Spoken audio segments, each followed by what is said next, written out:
আমি অত্যন্ত সুখী হইতাম। খোদা, তুমি আমারে কেন মানুষ বানাইলা? গাছ বানাইতা, খোলা আকাশের নিচে বুক ভইরা অন্তত নিঃশ্বাস লইতে পারতাম। তুমি আমারে সমুদ্র বানাইতা, আমি ভেসে যেতাম দূরে কোথাও। পাখি বানাইলেও পারতা, খোলা আকাশে ডানা মেলে উড়াল দিতাম অচিন কোনো গায়ে। কিন্তু তুমি আমারে মানুষ বানাইলা, আমি কোথাও যাইতে পারি না, মানুষের সাথে কথা কইতে পারি না, মানুষকে বুঝাইতে পারি না আমি কেমন আছি, কেমন কইরা বাইচা আছি। আমি দুঃখের কথা কারে কমু, কেউ নাই, আমার কেউ নাই, কোথাও কেউ নাই। মনে হইতাছে প্রতিদিন একটু একটু কইরা আমার দুনিয়া ছোট হইয়া যাইতাছে। নিঃশ্বাস নেওয়ার মতো এক টুকরা জায়গা নাই, চিৎকার দেওয়ার মতো খোলা একটা আকাশ নাই। আমি ভীষণ ক্লান্ত হইয়া যাইতাছি, ভীষণ ক্লান্ত।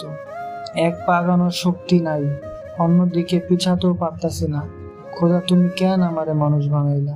আমারে সুখ বানাইতা, আমি অত্যন্ত সুখী হইতাম।